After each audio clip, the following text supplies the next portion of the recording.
Morning, welcome to Thurston County Board of County Commissioners Board Work Session for Wednesday, February 17th, 2021, first of several today. It's 9:01 a.m. My name is Ty Menser, Chair of the Board. Participating by Zoom is Commissioner Carolina Mejia.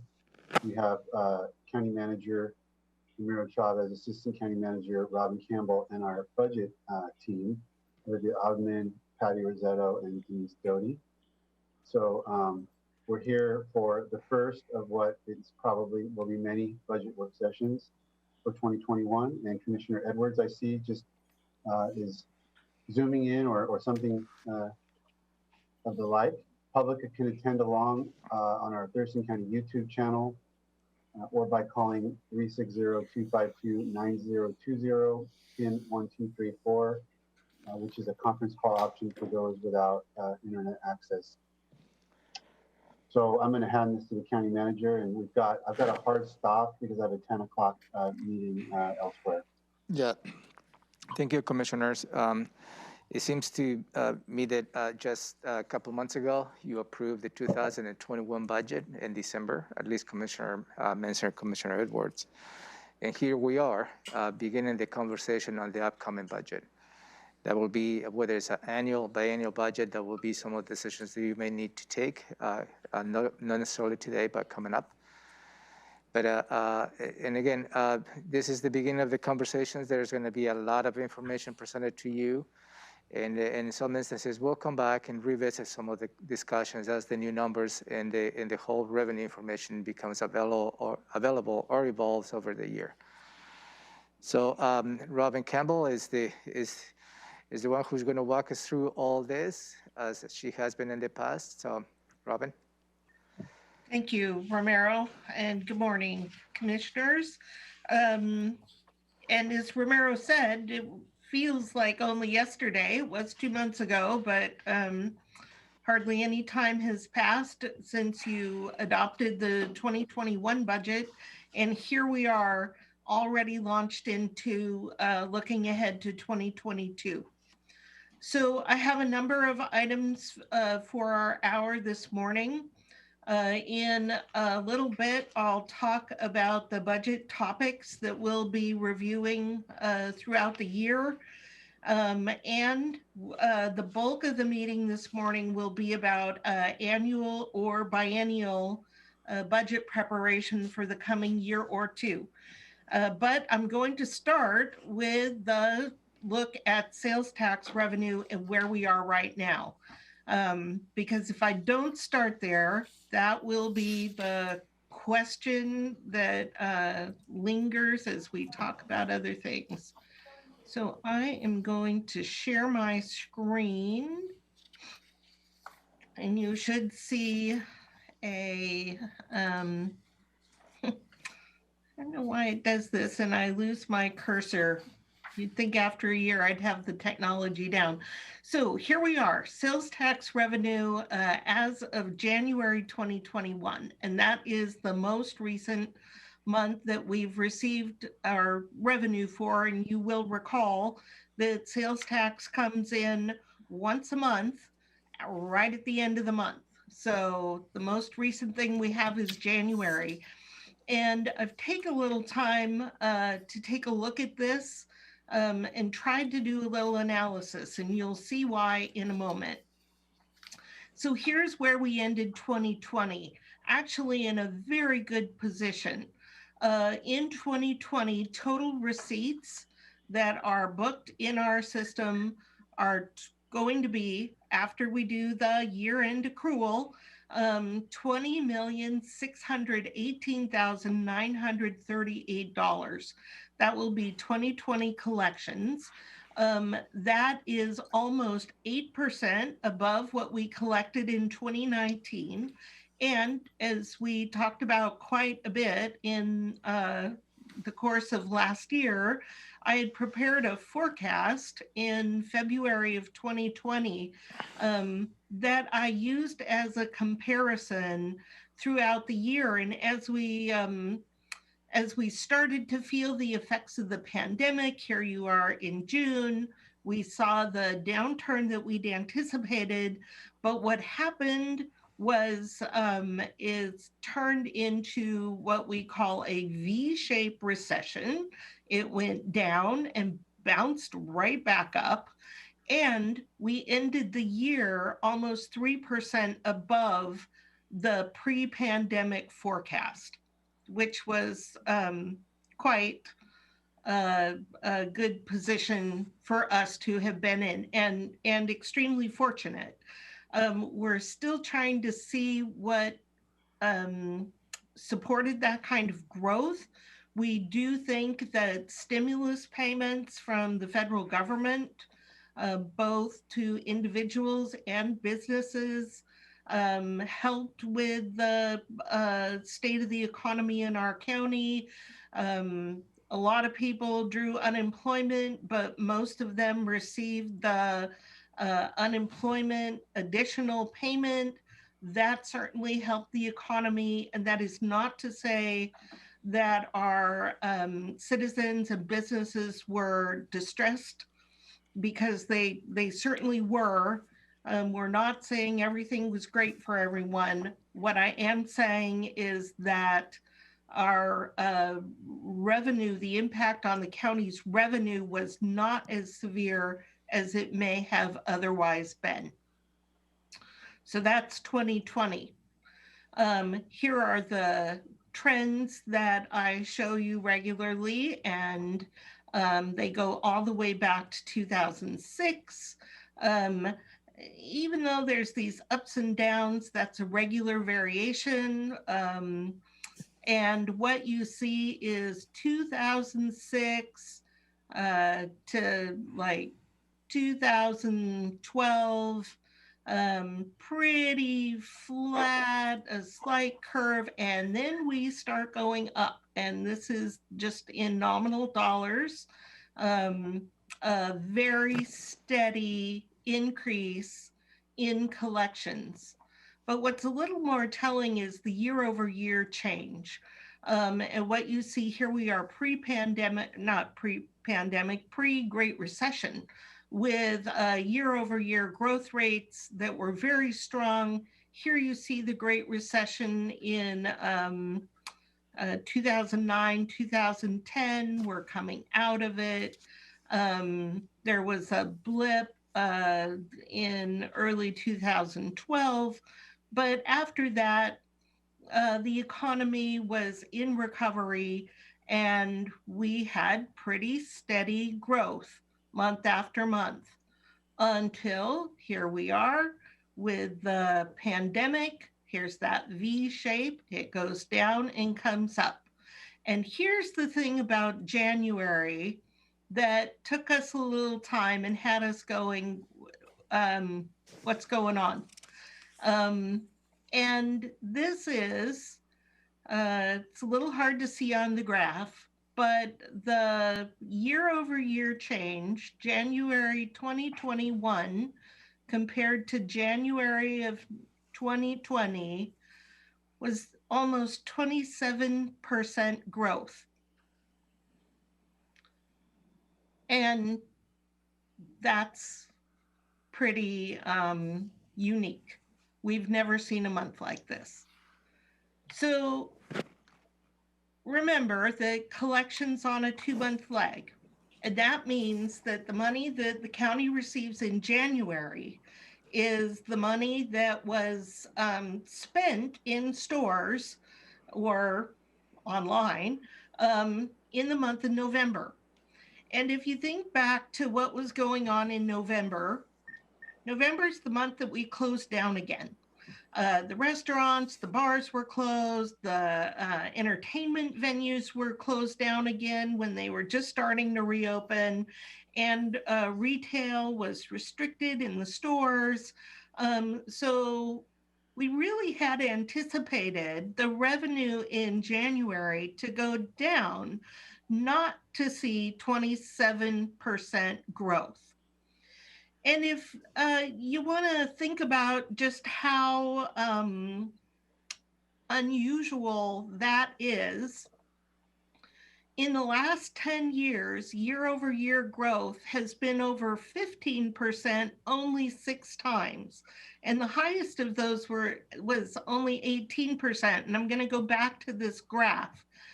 Here's the 15% line and goes all the way back to 2006. It very rarely goes over 15%, even in very strong growth patterns. It's never been this high. So we spent some time trying to figure out what's going on.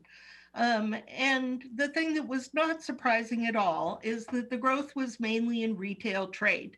We anticipated that. Not necessarily online trade. We're still trying to sort that piece out, but retail trade grew by 56% year over year. The other place that had strong growth was administration support services. And that's an area that we didn't expect to see a lot of growth. The other thing that was going on was normally 95% of the revenue collected for the month of November or collected in January, 95% of that spending is done in November. And then you have some from prior months that are catch-up payments or quarterly payments. But the bulk of the money normally comes from spending in November. This year, only 84% of the revenue was from November. There was a huge payment, $239,000 was attributed to spending in October. If we were to strip that out and look at the year over year, it's closer to 12%, which is more in the normal range. So we're not quite sure yet what that $239,000 is. It's from the area of health and personal care, retail spending. It's all from the city of Tumwater, almost all of it. And tax revenue from collections in the city of Tumwater grew by over 200%. So this truly is an anomaly. And we're still not to the bottom of it, but it really throws our pattern off. If you look at revenue from sales in the unincorporated area, they did have very strong growth, 21% growth. Again, we're still trying to sort out the what's behind that. City of Olympia grew by 5%. Lacey actually saw a decline by 6%, and again, Tumwater 200%, but a lot of that was that October payment. And I just wanted to say that as we continue to see weird months like January 2021, oops, and I need to fix that title, it's 21, not 20, but these types of anomalies continue to create uncertainty. This in a good way because it's up, but it continues to make forecasting extremely difficult. So we are trying to kind of unpack this month still. This is some preliminary information to give you. I will share these. Hey, Robin, can you go back yes. a second? I think on line 3, I believe it's January 2020 compared to January 2021. It's the 27%, right? Thank you. That is, okay. Whoops, I need to fix that. It's still hard to believe that we are in 2021, quite frankly. So I'll fix those numbers. But yeah, it's just, we've never seen a single month like this, and we're trying to figure out what happened. Then I would just share these maps. You've seen them before. According to this map for the month of November, taxable retail sales in Thurston County actually went down by 6%. Retail trade was up by 13%. But when I look at this and then I look at this, it doesn't match up. So again, it just creates more uncertainty uh, to what the future holds for us. So I'd be happy to try to answer any questions that you may have. Okay, I can't see in this mode anybody. I can't see Commissioner Edwards. I can see, there we go. Thank you. That helps to have a chair in virtual. And Commissioner Mejia joined us in the boardroom, by the way. Great. Let's go with Commissioner Mejia then. Any questions on this sales tax issue? I'm still trying to wrap my head around this, so not quite yet. Thank you. This is something Robin has gone over this type of analysis with us for like a year now, so we're pretty familiar with it. So yeah, just kind of take it in. You'll see these graphs again and again, so it's kind of good to get familiar with them. Commissioner Edwards, do you have questions on this issue? Well, I really don't have any questions. Robin kind of covered it.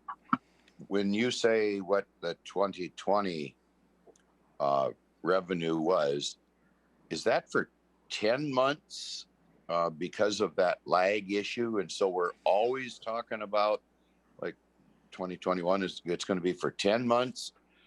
Or do we just count the 2 previous months at the end of the previous year? Right? Does that make sense to you? Do you see what I'm talking about? Yes, I know exactly what you're asking, and no, it represents 12 months because we record, you may recall, we record accruals. What I show you is the cash that the county received in every month, and then that odd little number at the end, the let's see, I think it's 200 and some thousand this year, is the difference between the accrual reversal at the beginning of the year and the accruals at the end of the year. I'm getting into accountant talk and I apologize for that, but we do account for all 12 months. Okay, so this actually boils down to point of delivery, almost with municipalities and the county being in the plus side, except that little anomaly in Lacey or something, right? Lacey's down, and this was only looking at January that I gave you some comparisons with the cities. We can get you what happened in the cities overall, but yeah, it's almost every jurisdiction was up. I guess what I'm really trying to figure out is why Tumwater's up by about, I don't know, 50% there on that one group of retail items. And there's absolutely no speculation as to what that is yet. Huh? We have not had an opportunity to unpack that yet, or we will probably never know why that single large payment for October came in the January revenue. I guess the reason I'm always pestering you about that is I'm never sure that the state is sending the jurisdictions the right amount of money. I mean, I know they go by zip code, but how they tell from one side of the street to the other with annexations and such going on so often, it's kind of baffling to me. And that's why I keep asking you that. So thank you. That's good. Right. So we did, I mean, when I saw 27% growth, my first question is this an error? Because about, I don't know, 7-8 years ago, we received a huge payment from the Department of Revenue, and then the very next month they said, oops, and took a bunch back.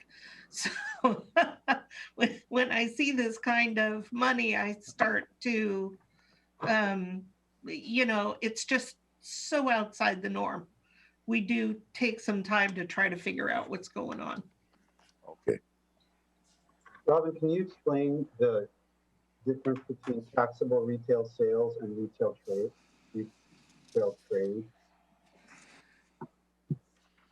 I'm Sorry, Commissioner, the difference between taxable retail sales and what?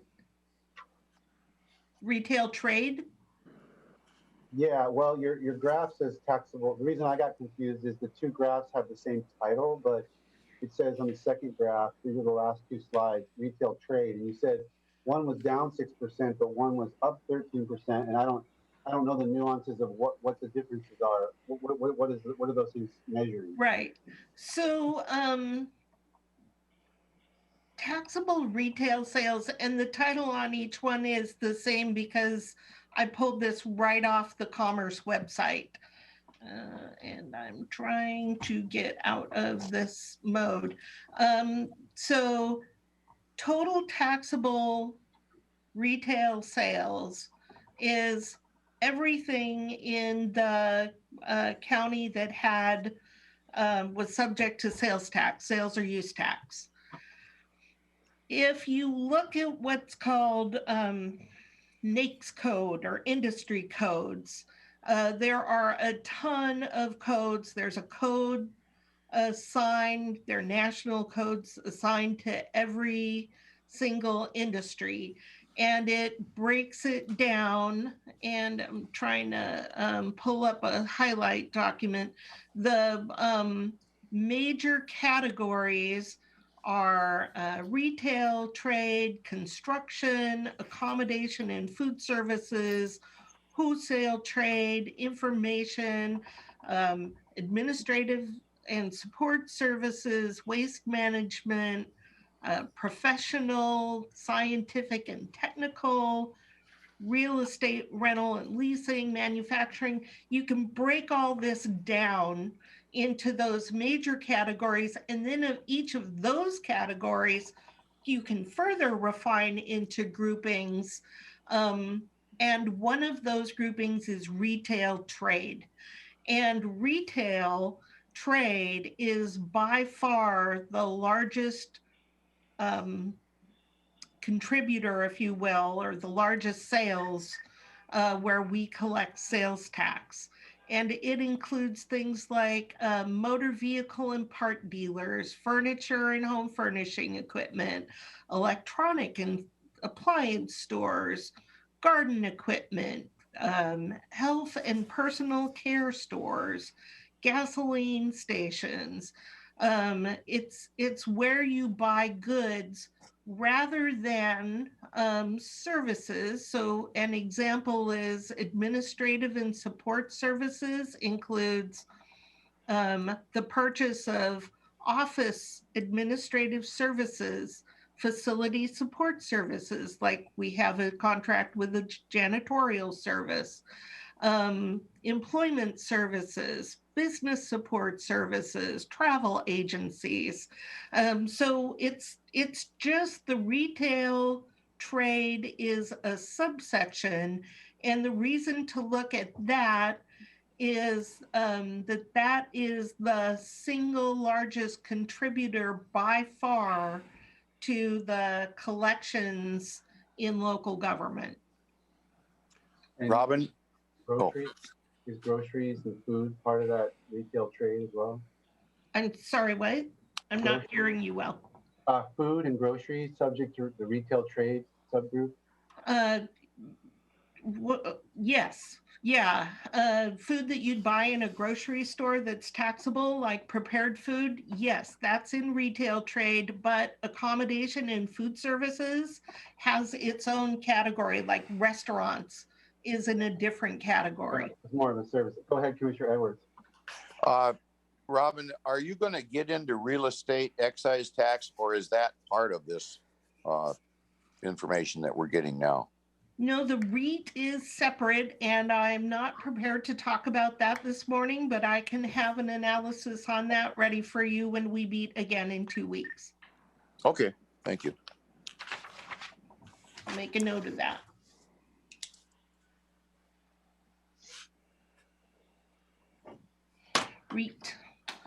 REIT was up even though construction was down. Just a teaser.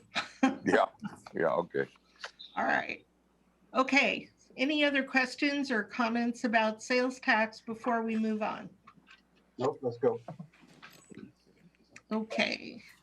Then the next thing we're going to talk about today is just a preview of the coming year. I've put a document in your packet called, that didn't work, called Budget Topics for Commissioners. And there we go. I'm gonna share my screen so the public can see what we're talking about. And I would also say that these documents are available online if anyone would like to take a look at them.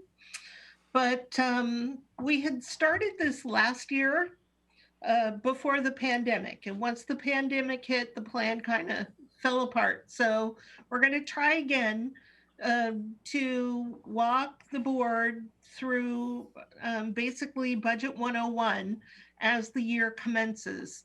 On January 29th, we started with an introduction to the calendar, and you took a look at what revenue the county collects and what opportunities there are for revenue. Today, I'm providing you a sales tax update. You'll get tax updates regularly. We're going to take a look at the calendar again and then spend the bulk of our time talking about annual versus biennial budget.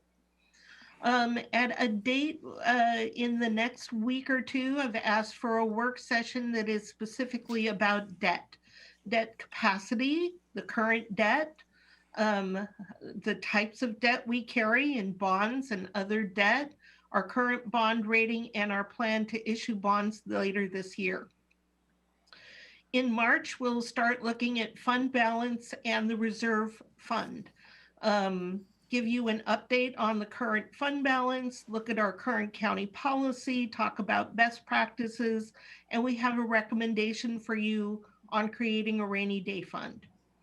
On March 18th, I'll walk you through the laws of the state of Washington that govern how we do county budgets, what is required in those laws, and what are your options for the process. And then on April 1st, talk specifically about the budget process in Thurston County and what you might like to see in the citizen engagement arena. April 15th is a great time to talk about property taxes. It's tax day. And so for property tax, we'll talk about how it's calculated. Different types of taxes due on April 15th, but it's a great day to talk about taxes. How we calculate property tax, road diversion, and road levy shift, and what opportunities you have when it comes to property tax. Then later in April, break down sales tax, where it goes, how it's collected, what the trends are, and what the current forecast is at that time. In early May, we will have the first quarter financial report from offices and departments. So we'll talk about fiscal monitoring, what we do, how we do it, and review the first quarter report, and talk about forecasts, because with monitoring, we look at where we've been, and with forecasts, we look at where we're going. May, we'll talk about commissioner priorities and what you would like to see reflected in the coming budget, and any directions to departments to build items into the budgets for your consideration in the fall. In June, we'll talk about indirect and overhead just in time. This will precede the internal service providers coming in for approval for internal service rates in June, mid-June. And then at the end of June, we'll look at revenue, including fees for services, what the state laws and rules allow, what we're collecting, and what opportunities there might be. And shortly after this, any offices and departments interested in raising fees will come and make presentations to the board. In July, we'll get specific about what appropriations are and what they're not, what your options are for appropriations, talk a little more about the concept of direct appropriations that we've been moving toward and provisos. Also in July, FTEs to give you a solid sense as offices and departments are preparing their budgets. What are the county's FTEs? What are the trends over time? What are our FTE policies and practices? In August, early August, you'll get a review of the CFP or CIP and an overview of capital budgets. That puts us into September when you'll receive the agency budget request. So those are my proposed topics for the coming year. We have got these hours already on your calendar. We can change the topics as needed. In 2020, all of the topics converted to pandemic and COVID related and revenue. But this year, with any luck, we'll be able to stay on schedule. We'll schedule additional time as needed. We'll add time at your planning sessions and allow time for decision making. So that's the plan of the year. Questions about that?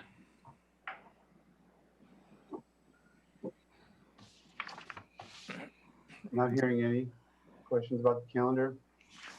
Hey, just no question, but beyond the September 7th, there is another series of dates that goes through the budget approval process. The board, at least Commissioner Mesa, Commissioner Reyes, was well familiar with that, leading to a December approval. So that is also coming up as part of the calendar for your information. Right. This was just the kind of the Budget 101 schedule until we get right into the meat of budget review. So now let's turn. Hey, Robin, could I ask one question, please? Yes, sir. Are we going to have any ability to do the budget a little sooner rather than right up to the last minute? Is that ever available to us? I mean, it seems like we're pushed right up and then at the last minute, boom, boom, boom, boom. Is there any leeway there at all? That seems like other governmental agencies they get it done sooner. And I'm just curious about that.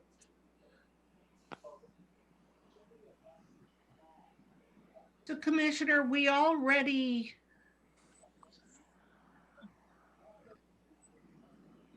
so the reason that the calendar is laid out the way it is that we need to allow time for the offices and departments to prepare their requests. And we need to allow time for the board to consider those requests.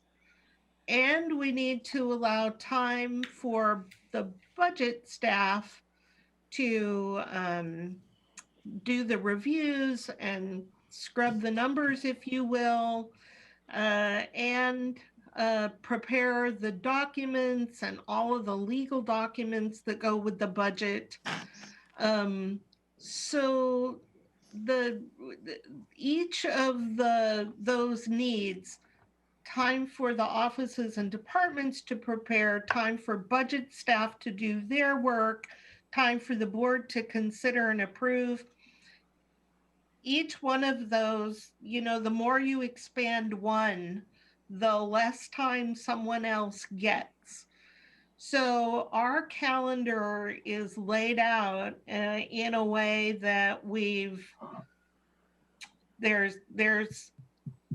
maximized to the extent possible without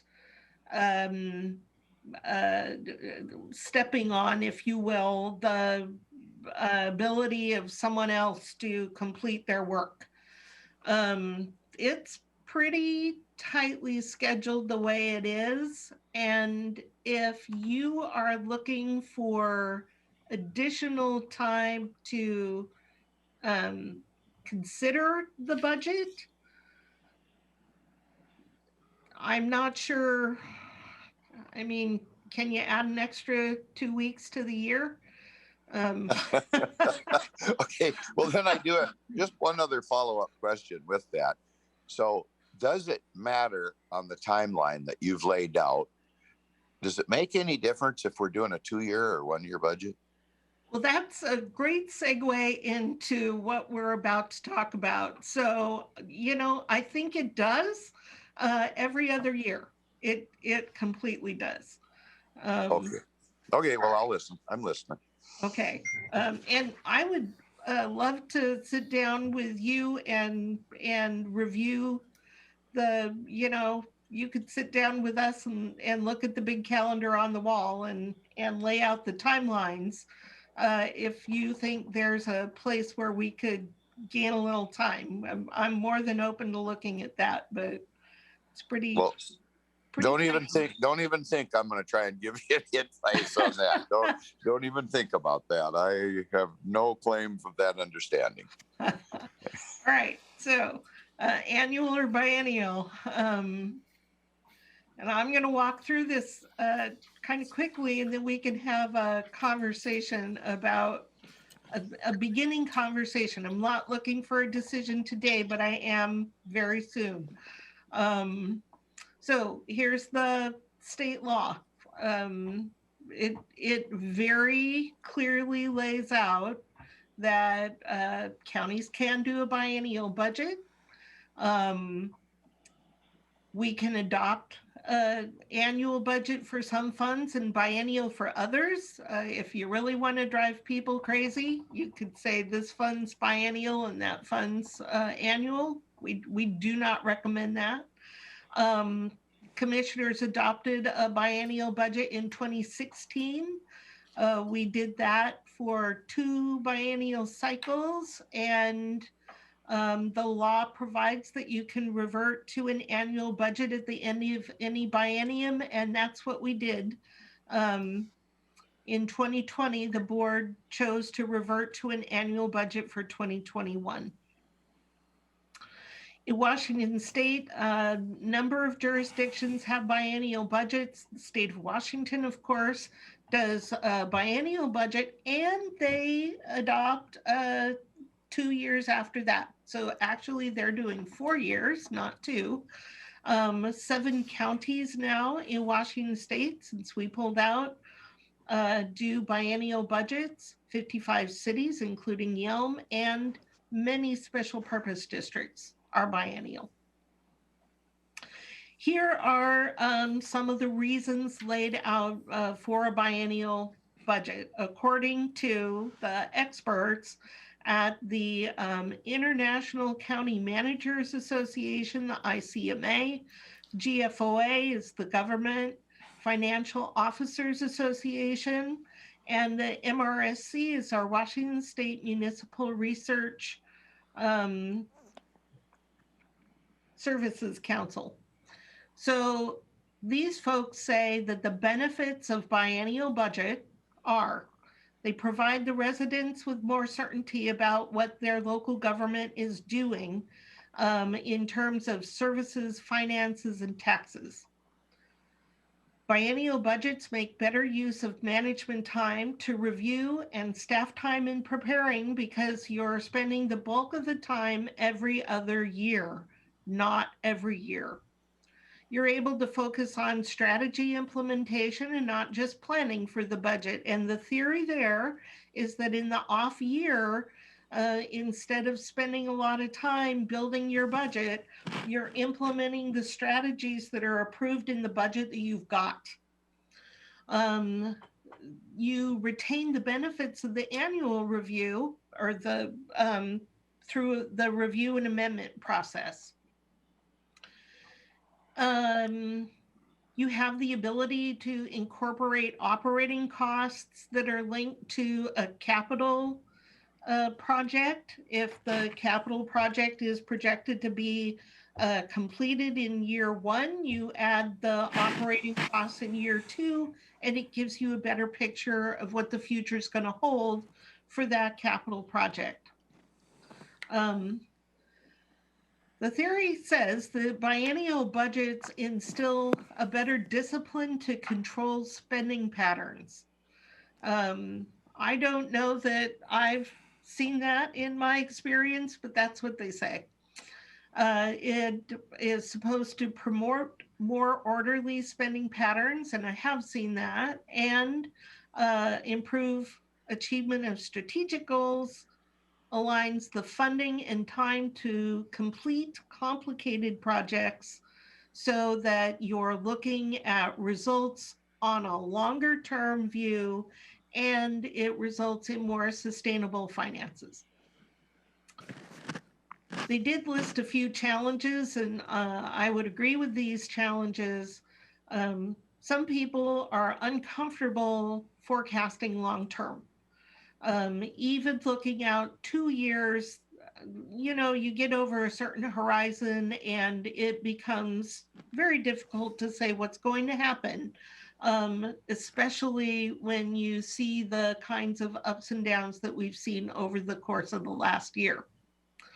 There is some level of flexibility lost, and if you go into an extensive mid-year process, all of the time savings are lost. We did experience when we were in the second biennium and we had a tight mid-year process, we saved many, many hours of time in all offices and departments across the county, except for our internal service providers. Here are some quotes out of Financial Foundations for Thriving Communities. According to the national experts, if stakeholders only focus on the short term, then you will quickly have unsustainable outcomes because you're not projecting the impact into the future.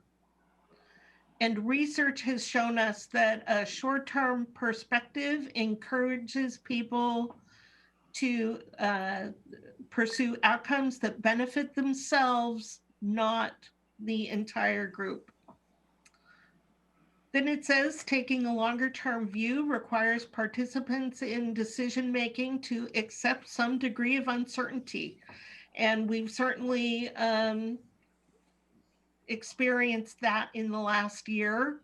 A long-term view requires that you seriously consider that the future might not look like the past. You have to take into consideration how today's decisions impact the future. That can be uncomfortable, but leadership helps people to think long-term and deal with the inherent uncertainty. So those are just thoughts from a national level. Here's our budget development calendar. Romero said, we've got more to come after September 7th. So here's what the rest of the year looks like. The offices and departments do budget presentations in October. The budget deliberations and decisions by the board are made by the end of October. In December, you'll hold the hearings. These are the legal December dates, the 6th and 7th, and adopt the budget December 17th. This calendar, it doesn't matter if we do a biennial calendar or an annual calendar this year. This is the calendar that we're going to follow. If you go back to a biennial budget, we could, assuming a very tight midterm, we could go with the October adoption. But that is not possible with a full-blown budget. This is your normal budget calendar. We do amendments during the year. either an annual or a biennial budget. We do 2 amendments for a year. If we go annual in May 2020, the amendments are for technical adjustments, unanticipated receipts, anything we need to correct. That's in the spring. The second amendment in December covers any emergencies or unanticipated receipts. In a biennial budget, you would add a midterm adjustment. So you can make changes for the coming year if you need to. Then the regular 2 amendments that we have in any given year. So that's the process and opportunity for amendments. This is the graph that we were looking at the time you adopted the 2021 budget. This is the last graph that you saw just before adoption. We were at the time projecting an ending fund balance of a little over $23 million. And I show this to you because it doesn't matter if we're doing an annual budget or a biennial budget. We're still looking out at least 2 years. In the pandemic, I was uncomfortable adding additional years, but normally I would have 3 or 4 years beyond the current year on this graph. So even if you're adopting an annual budget, you're still exercising a long-term view, which is important. And then I think that it's possible for us to think both long-term and short-term, instead of looking at this as an either-or decision, although you do have to decide, are we going to have a formal annual process or a biennial process? And with the biennial budget, I would encourage all of us to think about what are the concerns that people have with a biennial budget and how can we address those and still adopt a biennial budget. And can we have set-asides? Can there be an unanticipated receipt process that doesn't have to wait for a budget amendment? We're looking at other things that we can do. So that's the presentation piece of this. I have also put in your packet the survey that we did last August, so that you have a sense of what people responded when we asked, would you prefer annual to biennial, and what are your concerns? A lot of the concerns were around uncertainty in the time of COVID. Robin, I'm yes. sorry to interrupt, but I have a question regarding your presentation. And it's regard the budget amendments. For those amendments, are those something that is set in stone? Can they be moved around, or how do those work? So the law clearly says that the board can amend the budget, but it doesn't give us direction or time frame on when, so we can move them. What you include in an amendment, the law is fairly limited, but we've interpreted it broadly. So we can, you can consider other things than what I've listed here, but we do try to keep the amendments narrow. Okay, thank you.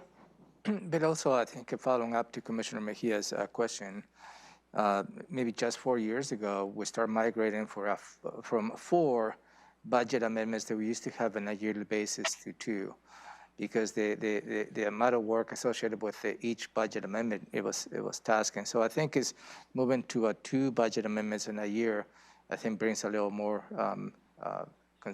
consistency on this. It's also, you adopt a budget, and that is supposed to be what people have to spend during the course of the year. I think that there became a sense of, oh, I can go in any time and ask for more. Right. And that we'll talk later in the year about process, but that creates a culture of an unlevel playing field for all partners and begins to impair your fund balance.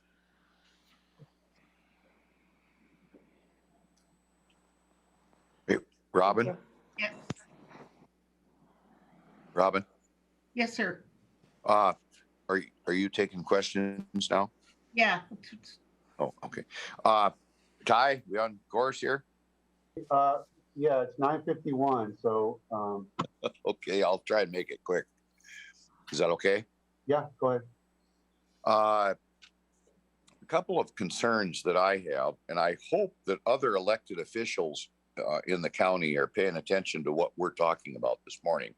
And Robin, do you find that their financial people are kind of keeping track of us? Is that I'd say that some do and some do not.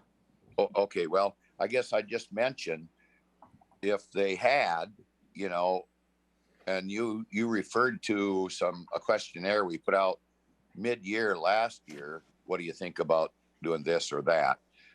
They've had a little time to live within that and what we were doing. So I would say that if you could ask those folks affected, maybe at this later date, like now or coming up here in the next little bit, how they feel about doing it one way or the other. But my concern is basically, I'm not sure that we can really plan ahead as we're dealing with, you're calling them anomalies, and I'm not being critical. I'm just being factual here. And a lot of the answers are we don't know when we talk about why is this particular revenue source so much crazier than it's ever been and that type of thing. So that's my concern about this whole thing. It's kind of like, I don't know, rolling the dice or something. It might come up snake eyes, but it might not. And that's why I'm so gun shy about going into a 2-year process, because we don't even know why we've got what we've got in the 1-year process. I don't know if I'm making myself clear on that, but that's, I mean, you come up with a 56% increase but we don't know why. And I'm not being critical of you or the staff. I'm just saying it's a reality. Everybody's fighting the same thing. And that's actually why I was gun shy initially in wanting to get away from a 2-year budget. I've got nothing against the 2-year budget. I think it's a better way to go in stable times. Now, maybe we'll never see stable times again. I don't know the answer to that either. But so that was just my little pitch in the last few minutes. So thank you. Thank you, Commissioner. That's all the forecast ever is, though. It's a crapshoot. Yeah. Well, this one seems to be a special crapshoot. Forecast is always 50-50 chance. 50% rain, 50% sunny. Right. Well, Okay. I'll pipe in and then I'll go to Commissioner Mejia. My cards are on the table. I said that I was only wanting to do the single year budget for 1 year, and that's still what I think. The level of uncertainty to me is vastly different than, I mean, we were talking about this at the bottom of that trough that Robin was showing, where we had lost 12%. We didn't know where the bottom was. And we didn't know when it was going to come back or if it was just going to dip down once the government stopped propping up, and there's still elements of that. I get that. But I feel a lot more comfortable about where we are than I didn't know what was coming last summer. Mm-hmm. I was completely worried about that. And between the survey and the best practices and the higher level of certainty where we are now, and then for me, I don't know if Commissioner Edwards remembers this, but many of our directors and officials asked us to do it, to reset it off of the commissioner election cycle. And that just pushed me over the edge on that last year as why we should do it for 1 year. But we'll miss our opportunity to do that potentially if we don't reset it. So for kind of all of those reasons, I'm in favor of going back to biennial budget starting this year. I'll let Commissioner Mejia weigh in. I know it's kind of new to her, but anything you'd like us to know or any final questions? We've only got about 5 minutes left in this session. I do not. I'm having biweekly meetings with Robin to walk me through all of this as I'm drinking from the fire hose. Yeah, absolutely. Ramiro, did you have something? No, we will revisit the conversation an annual versus biannual budget later. So please don't feel that you have to, make a decision as a board today. I think it's good to have your perspectives. That's always very helpful for staff. But again, we'll bring additional information, and at some point we will ask you to make a decision, meaning as a board, as to how you like to pursue annual versus biannual budget. Okay. Anything we need to accomplish in the last bit of this session, Robin? Nope, that was all for today. Okay. There's nothing from commissioners to finish up. We can adjourn. Very good. Thank you. Thank you. Thank you.